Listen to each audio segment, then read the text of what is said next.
Hare Ram, Hare Krishna, Krishna, Hare Hare Ram, Hare Ram, Hare Krishna, Hare Ram, Hare Krishna, Hare Ram, Hare Krishna, Hare Ram, Hare Ram, Hare Ram, Hare Ram, Hare Krishna, Hare Ram, Hare Krishna, Hare Ram, Hare Ram. Okay, devotees.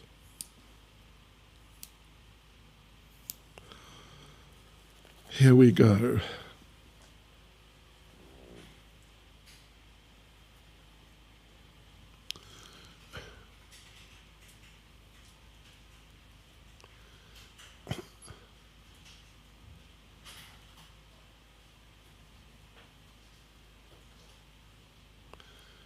Hare Krishna.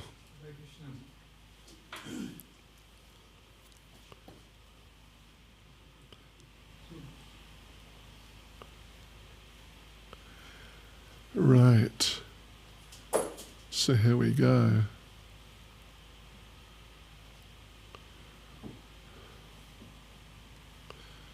So devotees, Hare Krishna, welcome to our, what is it? Remind me. 57th. 60 of course. 67th session of Bhakti Vaibhava seminar for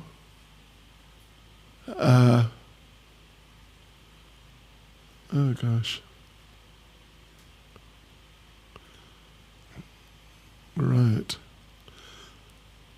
For Srimad Bhagavatam. Yes. And we are in the 16th chapter still. We're hoping to finish it this evening. 16th chapter of first canto. We're going steadily. Let's see how we do. So chapter 16, titled, How Parikshit Received the Age of Kali.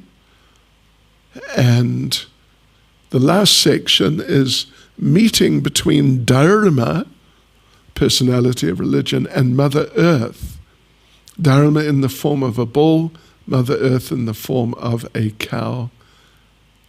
And so, we left off last night in sort of the middle of that section, more or less, somewhere. And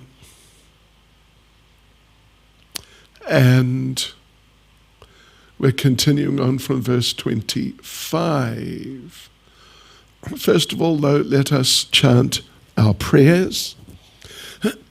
Nama Om Vishnupadaya Krishna Prestaya Bhutale Shrimati Bhaktivedanta Swaminiti Namane Namaste Saraswati Deve Gauravani Pracharne Nirvishesha Shunyavadi Pastya Chadesha Tarne Shri Krishna Chaitanya Pramanityananda Shri Advaita Gadadha Shivasani Gaura Bhaktarinda Hare Krishna Krishna Krishna Hare Hare Hare Rama Rama Rama Hare Hare Vanchkalpatarubhyascha Kripa Sindhubhya Evacha Paditanam Pavanebhyo Vaishnavebhyo Namo Namaha. So yes, last night we were reading the last section, this conversation between the personality of religion in the form of a bull and Mother Earth in the form of a cow. The bull has already lost 3 of his legs. So first of all, he addresses the cow. So that finishes with verse 24. That's the last verse spoken by Dharma, personality of religion, in the form of the bull. And so now, Mother Earth in the form of a cow is going to respond. And this is going to take us through to the end of the chapter. If I remember correctly, it's 39 verses altogether. So we're starting with verse 25. So the earthly deity in the form of a cow thus replied to the personality of religious principles in the form of a bull. O Dharma, whatever you've inquired from me shall be known to you. I shall try to reply to all those questions. Once you too were maintained by your 4 legs, and you increased happiness all over the universe by the mercy of the Lord. Right. So, okay, there's a not long purport, but a purport by Srila Prabhupada. Let's have a look.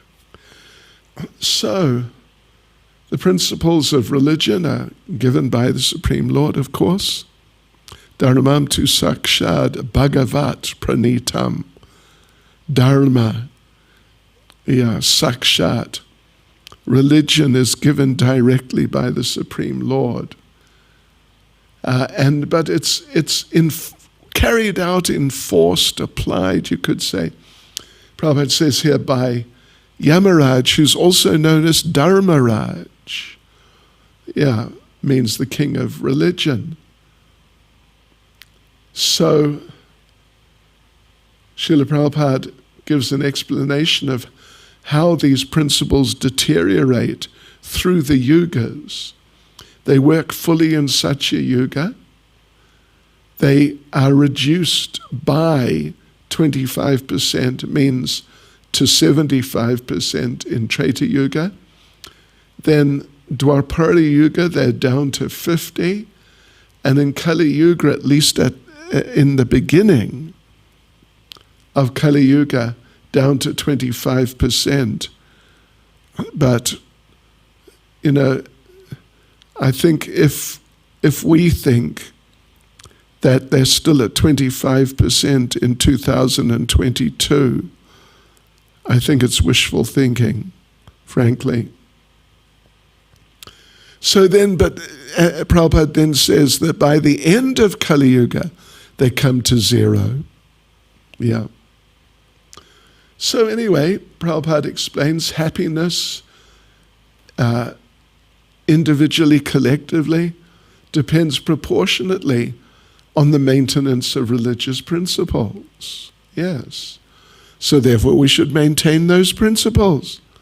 People should. Even though it's difficult. It'll be very good for us. Srila Prabhupada concludes the purport by saying, thus, one can be happy during the span of life and ultimately return to Godhead. All right. So we go on to verses 26 to 30. They're combined together. All of them, 5 of them. Because Mother Earth, Bhumi, is now going to recite a whole list, like 40. There are more too, but 40 she's going to recite. Qualities of Krishna. Yes. Right. So in him reside truthfulness, cleanliness, intolerance of another's unhappiness, the power to control anger, self-satisfaction, straightforwardness, steadiness of mind, control of the sense organs, responsibility, equality, tolerance, equanimity, faithfulness, knowledge, absence of sense enjoyment, leadership, chivalry, influence, the power to make everything possible, the discharge of proper duty, complete independence, dexterity, fullness of all beauty, serenity, kind-heartedness, ingenuity, gentility, magnanimity, determination,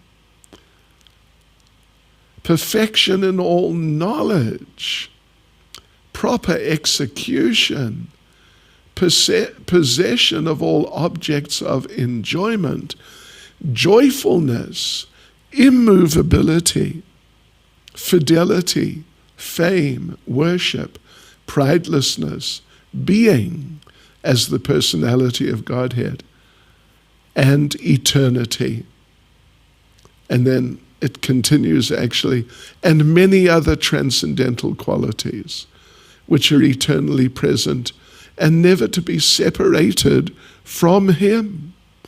They're just inherently part of who and what He is, His being.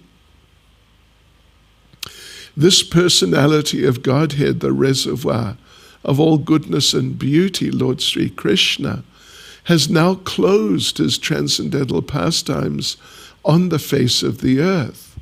In His absence, the age of Kali has spread its influence everywhere. So I am sorry to see this condition of existence. So this is Mother Earth. And there's pretty substantial purport. So let's go through it. First paragraph. Srila Prabhupada begins by saying, even if it were possible to count the atoms that this planet is made of after smashing the earth to powder, still it wouldn't be possible to estimate the unfathomable, transcendental qualities of the Lord. Yes, and that's just the earth planet. How many atoms in the earth planet? Anyone like to hazard a guess? But it's interesting that Lord Brahma, in, the 14th chapter of the 10th canto, he's talking about how inconceivable the Lord is, basically. And he says that not just inconceivable, but how many qualities He has.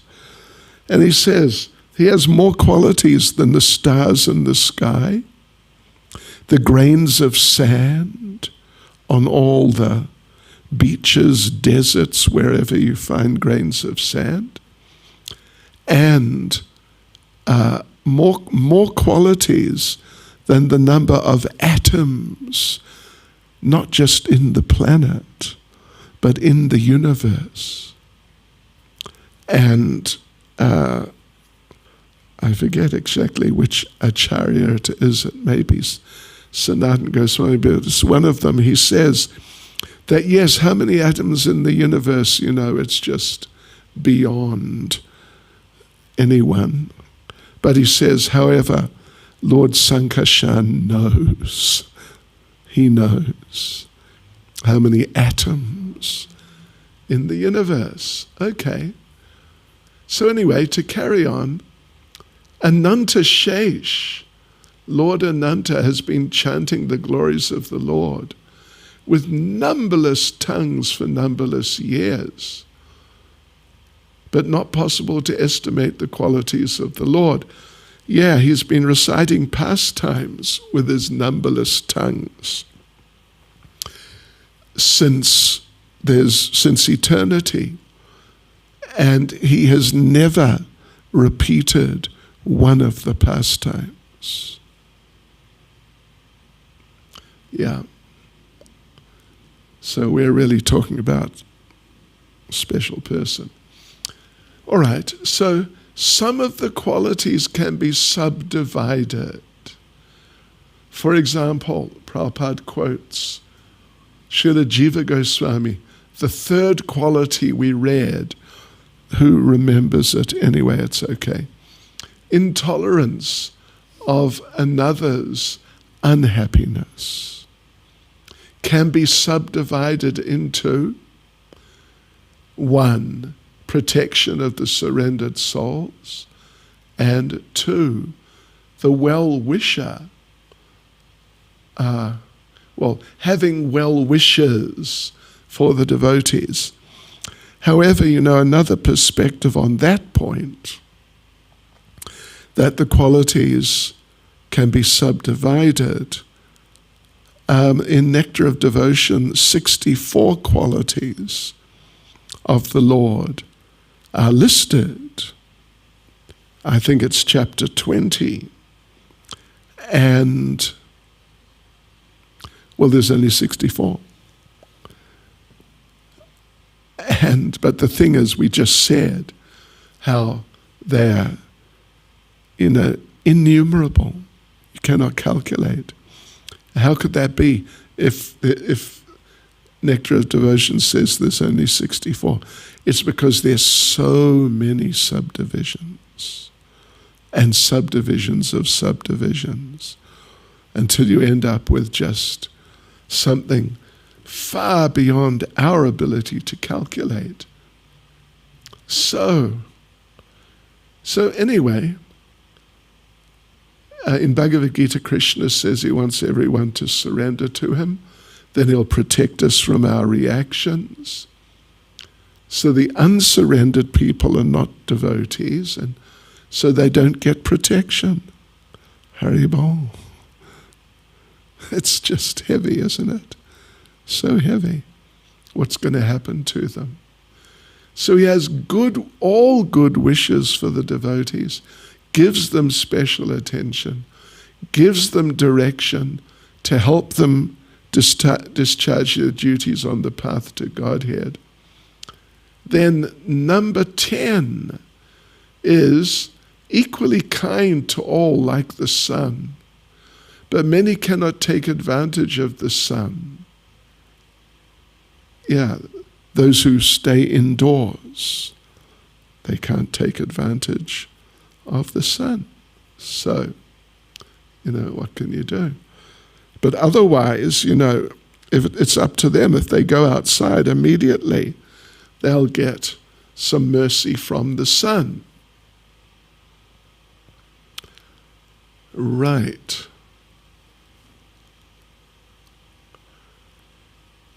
So some cannot surrender, so they suffer miseries. It all depends on whether they accept the proposition of, are we going to surrender to the Lord or not? Yeah. So if some can't or will not, it's more will not, accept his instructions, you can't blame him. So he's known as the well-wisher of his devotees only. But the point is that some accept that special treatment and others don't. That is the point. Otherwise, he's ready to benefit anybody and everybody without exception. So that was the first paragraph. Here we go now, the second. Then there's 6 altogether. So here's another quality. He never deviates from his word. Yeah, he's so responsible. When he gives assurance of protection, that is executed in all circumstances. And Prabhupada, what does he say here? It is the duty. What am I? It is the duty.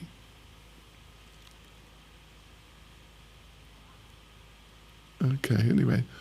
It is the duty of the pure devotee to be fixed in the discharge of the duty entrusted to him by the Lord or the Lord's bona fide representative, the spiritual master.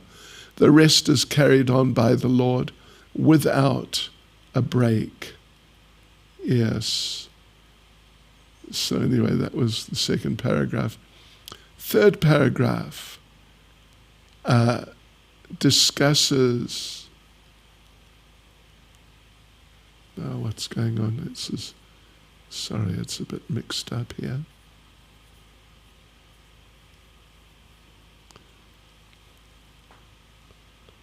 Yes. My notes are a bit mixed up. Okay. So, his responsibility is unique. His energies do everything, so he has no responsibility, but he voluntarily accepts responsibility in different roles. And some examples are given. He was the perfect cowherd as a service to Nanda Maharaj. He was a perfect Kshatriya as a service to Vasudeva. And Ram showed chivalry like that also. Then it's actually the third paragraph, as I see it, talks about the 14th quality, knowledge. And Prabhupada says that knowledge, the quality knowledge, can be further extended into 5 subheadings: intelligence, gratefulness, power of understanding the circumstantial environments of place, object, and time, perfect knowledge of everything, and knowledge of the self. Well, the second one's interesting, isn't it? Gratefulness. That is part of knowledge. You wouldn't think. You might not think. I think so many people wouldn't think that gratefulness is part of knowledge, but it is, because there's so many, we're getting help from so many sources, even sources we never thought about actually. So to have a mood of gratitude and to be inclined to be grateful, like to easily be grateful, not like someone has to really do something big. Then I say, thanks. But, to readily be grateful. So Prabhupada talks about ungratefulness. Only fools are ungrateful. The Lord doesn't require benefit, but still he feels benefited by the service of devotees. The Lord is grateful to them and tries to reciprocate by serving them. And the 4th or 5th paragraph, depending how it's set up, then beauty is discussed. He attracts even Radharani.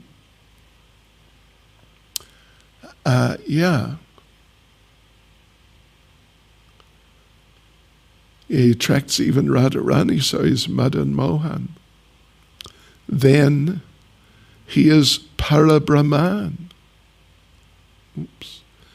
He's all-knowing, he's Yogeshvara. The Dwaraka Vasis saw him every day, but wanted to see him more. The material world's a product of Mahatattva, state of his dream in Yoga Nidra. Yes.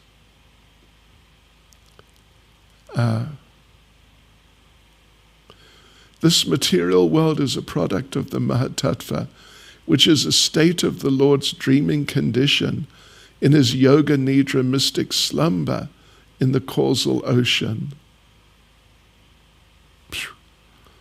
Interesting.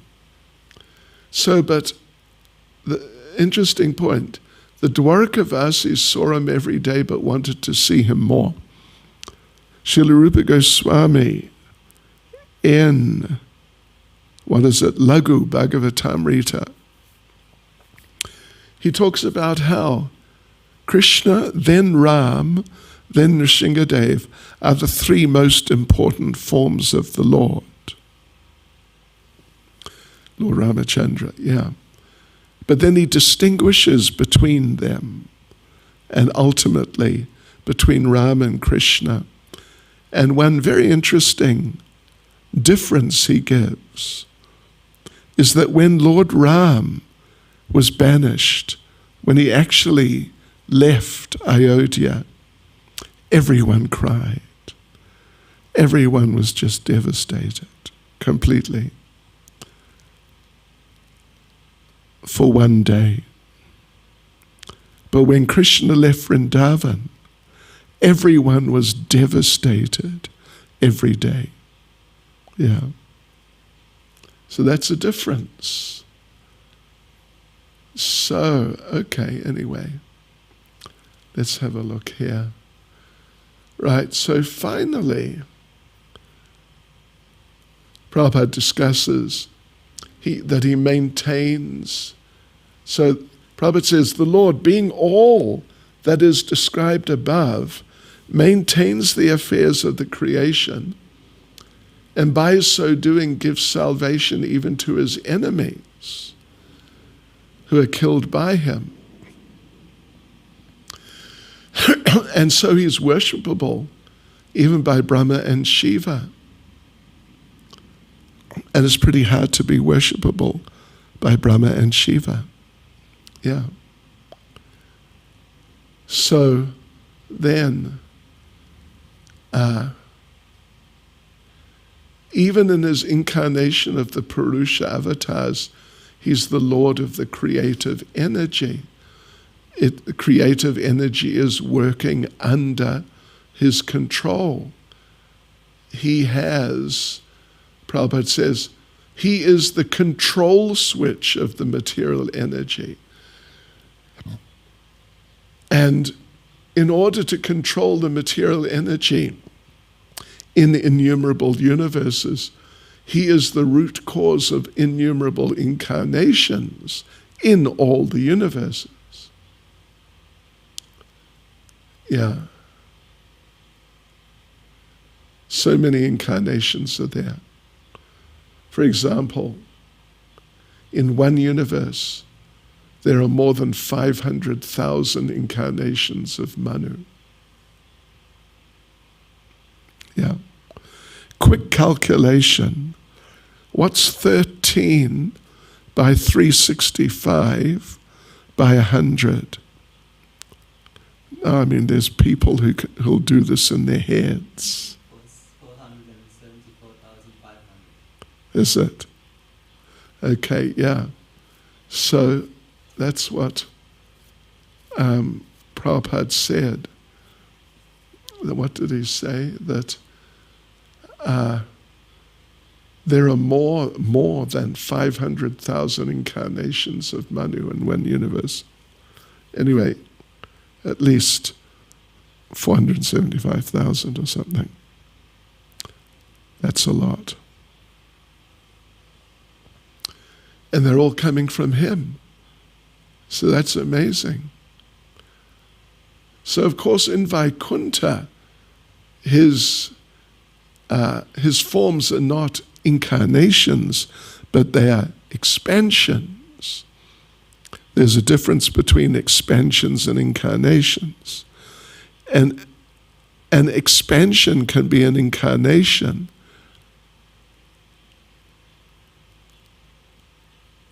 No, all incarnations are expansions. But not all expansions have their incarnations. They don't all appear in the material world. So, okay. Prabhupada concludes this long purport by saying, he is Sri Krishna Govinda Hari Murari, He Natha Narayan Vasudeva, all in one. His qualities, therefore, cannot be counted by anyone, however great one may be, or however powerful your telephone may be. Yeah. or even if you got a computer. Yeah. So on to 31. And this is again Mother Earth in the form of the cow. I'm thinking about myself and also, O best amongst the demigods, about you, as well as about all the demigods, sages, denizens of Pitriloka, devotees of the Lord, and all men obedient to the system of Varna and Ashram in human society. So Prabhupada, as usual, he explores these subjects. And as always, it's very interesting. So the first point is, if we want perfection of life, there has to be cooperation between all the parties, not just between, America and Russia, but all the species, the demigods, the humans. Yeah. And, particularly between men and demigods.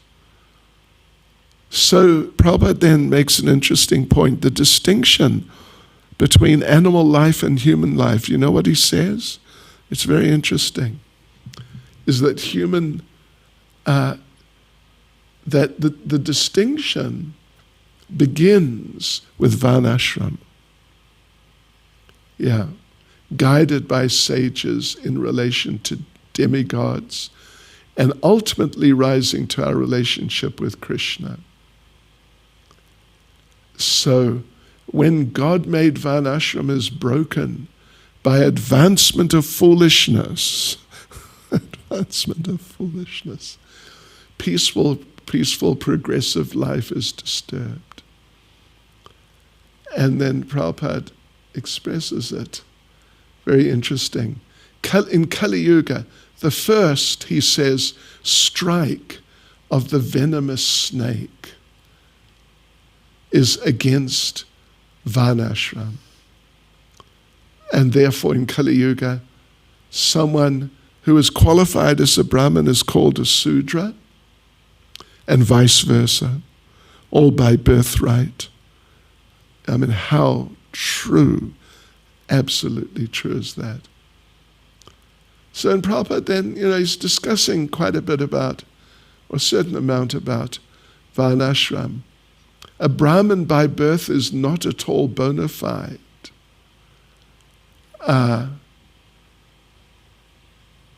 Although it may be a fulfillment of one of the conditions for being a Brahmin. But the real qualification of the Brahmin is to control the mind and senses, cultivate tolerance, simplicity, cleanliness, knowledge, truthfulness, devotion, and faith in the Vedic wisdom. You know where Srila Prabhupada gets that list from? Devotees of the Lord. Bhagavad Gita, chapter 18, verse 42. Those are the qualities of the Brahmins. Samadhammas tabaksocham, and so on. So Prabhupada concludes the paragraph by saying, in the present age, consideration of the necessary qualification is being neglected, and the false birthright claim is being supported even by a popular, sophisticated poet, the author of Ramcharitamanas. Oh, yeah, that's Tulsi Das, extremely famous in Hindi language circles. Prabhupada on a few occasions, and this is one, pointed out that our Tulsidas, he had some misconceptions. And that was one, that people should be recognized by birthright. So there's a tiny little second paragraph. I'll just read it. This is all due to the influence of the age of Kali. Thus, Mother Earth, represented as a cow, was lamenting the regrettable condition. So we move on, and next is verses 32 and 33 together. Lakshmiji, the goddess of fortune, whose glance of grace was sought by demigods like Brahma, and for whom they surrendered many a day unto the personality of Godhead, gave up her own abode in the forest of lotus flowers and engaged herself in the service of the lotus feet of the Lord. I was endowed with specific powers. This is Mother Earth. I was endowed with specific powers to supersede the fortune of all the three planetary systems by being decorated with the impressions of the flag, thunderbolt, elephant, driving rod, and lotus flower, which are signs of the lotus feet of the Lord. But at the end, when I felt I was so fortunate, the Lord left me. Yes, so, interesting point, that the earth planet became more attractive, more beautiful than the heavenly planets when Krishna was present. Yes, so Prabhupada gives fairly substantial purport. The beauty and opulence of the world is enhanced by the grace of the Lord and not man-made planning. When Krishna was here, impressions of his foot markings were stamped in the dust. And because of his grace, the whole earth was perfect. All rivers, seas, forests, etc. were fulfilling their duties, supplying the necessities for all. Therefore, the riches of earth were greater than any other planets. So we should ask that grace of the Lord should be here. Yes, in 9B, 11th Avenue, Edinburgh, Santon, 2128. Yeah, we need the grace of the Lord. So the question, after Krishna left this world, how can we keep him here? So the answer to that question is, we don't have to detain him. He will be here if we want him. Yeah, simple. And Prabhupada concludes the paragraph, he can always be with us if we're attached to his devotional service by hearing, chanting, remembering, etc. And then the second paragraph. Nothing here is disconnected from the Lord. We just have to excavate. We have to tune in to the connection. Otherwise, the connection is there automatically for everything.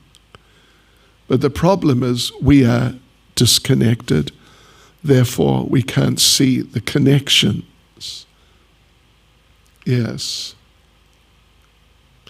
You've got to be tuned in. There's a famous little story.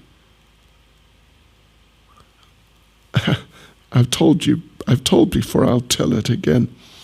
During the Great Depression of the 1920s, late 1920s in America, it was incredibly hard to get a job because all the businesses, not all, but practically more than 90% went totally bankrupt, finished. And so people were starving. And if there was ever a job, anything, 500 people would come to apply for one job. So the Western Union Company needed a Morse code operator. You know what is Morse code? Different numbers of taps, short or long, represent different letters. Yeah. So they needed a Morse code operator. So, it's not so easy to find Morse code operators, so they had to advertise. 500 people came. But who knows who knows Morse code? So there's this queue of 500 people, through this building, and there was work going on in the building. Sawing, drilling, hammering, and, all sorts of noises. So the queue, one by one they're going, and he's refusing them all. Suddenly, one young man from the end of the line goes running up to the front and just walks straight into the boss's office. And everyone, they want to beat him up. What does he think he's doing? And a couple of minutes later, the boss came out with that young man and told everyone else, I've hired this young man, you can all go. So then they were really angry. But the boss said, you know why I've given him the job. It's because he knows Morse code. And he said, if you listen to the hammering is in Morse code. And it says, if you understand this, come straight into my office, I'll give you the job immediately. And this young man knows Morse code, so he understood he's got the job. So you got to be tuned in. If you're not tuned in, you can be in the middle of it, but you'll miss it all. Okay. So we can be connected by sound. We can chant his names, we'll feel his presence. Prabhupada says, even by the vibration of radio sound, we can partially realize sound relativity. And by resounding the sound of transcendence, we can verily feel the presence of the Lord. So in Kali Yuga, of course, the process is from Shastra and Lord Chaitanya, chanting the holy names. The offenseless chanter is as auspicious as the Lord. And the movement of pure devotees can change the face of the world. Prabhupada concludes the purport by saying, only by the propagation of the chanting of the holy name of the Lord can we be immune from all effects of the age of Kali. 34. O personality of religion, I was greatly overburdened by the undue military phalanxes arranged by atheistic kings, and I was relieved by the grace of the personality of Godhead. Similarly, you were also in a distressed condition, weakened in your standing strength, and thus he also incarnated by his internal energy in the family of the Yadus to relieve you. So, Prabhupada explores different perspectives on things. The demons want to enjoy a life of sense gratification, even at the cost of others' happiness. So they make weapons for war, even against peaceful societies. Yeah. Their only ambition is personal aggrandizement, and Mother Earth feels burdened by this. So Prabhupada says, by increase of the asuric population, those who follow the principles of religion become unhappy, especially the devotees or devas. And then there's a second paragraph, which again is just really short. I'll just read the whole thing. In such a situation, the personality of Godhead incarnates to vanquish the unwanted asuras and to re-establish the true principles of religion. This was the mission of Lord Sri Krishna, and he fulfilled it. 35. Who therefore can tolerate the pangs of separation from that supreme personality of Godhead. He would conquer the gravity and passionate wrath of his sweethearts like Satyabhama by his sweet smile of love, pleasing glance and hearty appeals. When he traversed my surface, the earth's surface, I would be immersed in the dust of his lotus feet, and thus would be sumptuously covered with grass, which appeared like hairs standing on me out of pleasure. So, yes, there's a short paragraph here. Sometimes the Lord was separate from his queens when he went away from home. But he would traverse the earth with his lotus feet, so there was no separation for her. It's interesting, isn't it? He was with his queens, but sometimes he'd go away and then come back after a while. Like the Battle of Kurukshetra. He was away for some time, but then he came back. But the earth, he's never separate from the earth, because he's always moving around, walking around. So his lotus feet are marking the earth. Just like the gopis complain that we want to taste Krishna's lips by kissing him. You know, of course, we shouldn't think that they're just typical lusty young women or like young men or just young people who just want that sort of, sexual type of experience. No, they want to please the Lord by their kisses.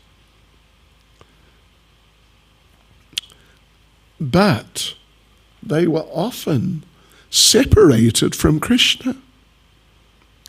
Sometimes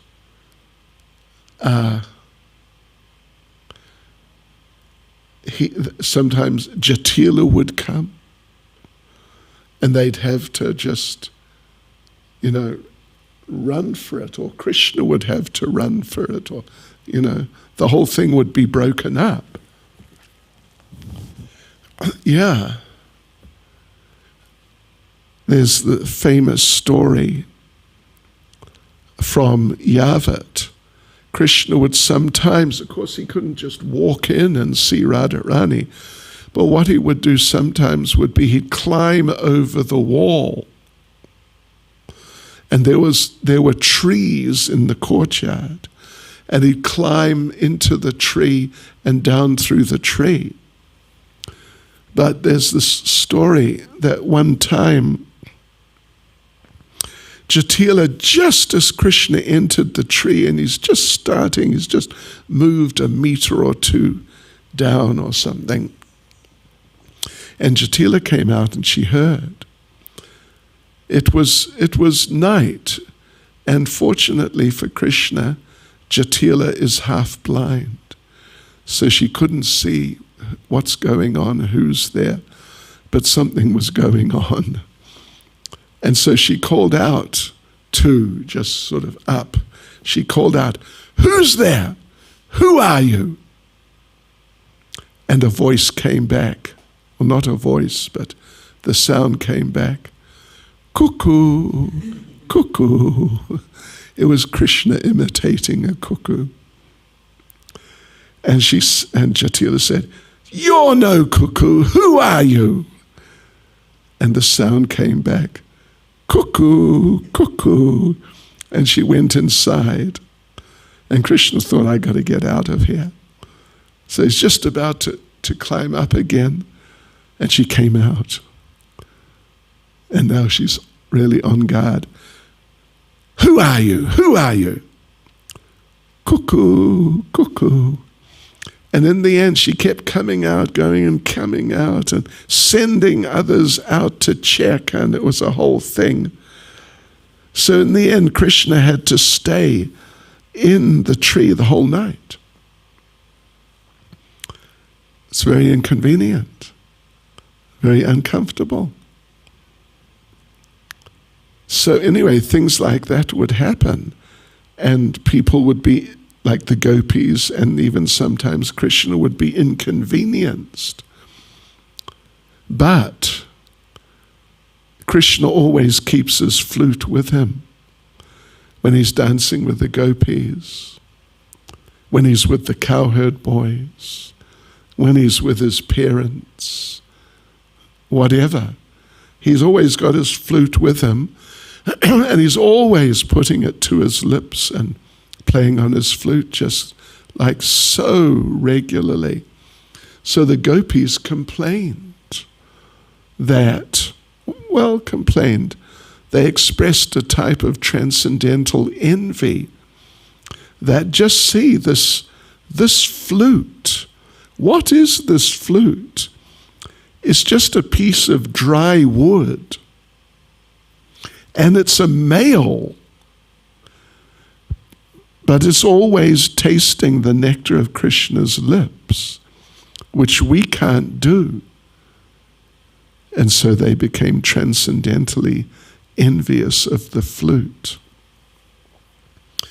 Yes, so the gopis felt separation, but the flute didn't feel so much separation.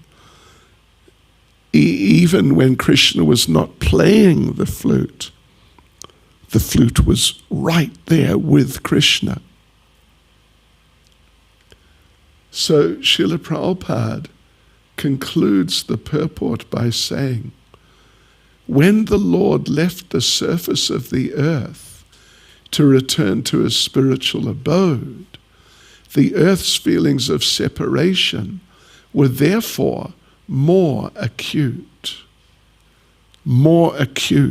because of having had that close association. Krishna's lotus feet, practically constantly every day, touching her. Lord Brahma, Lord Shiva, they're praying to get one speck of dust, from Krishna's lotus feet on their heads. But Mother Earth had Krishna walking on her head, just practically constantly every day, at least very regularly. So therefore, when Krishna left, she had extreme feelings of separation. And now I made a mistake. I thought there were 39 verses. There's only 36. And 36 is the next verse. And it doesn't even have a purport.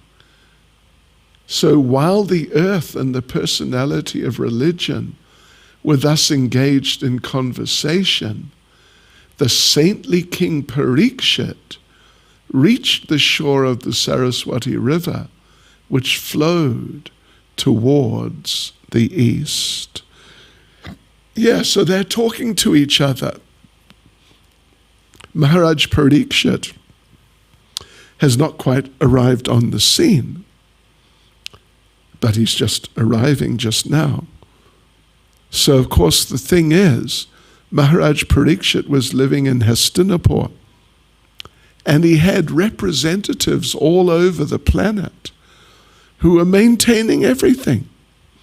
But still he decided, as the emperor, that he should go out and check, even though he's got people everywhere, highly qualified people. You know what happened to Alexander the so-called Great? He was in Greece. He went all the way out to India, at least Western India, basically.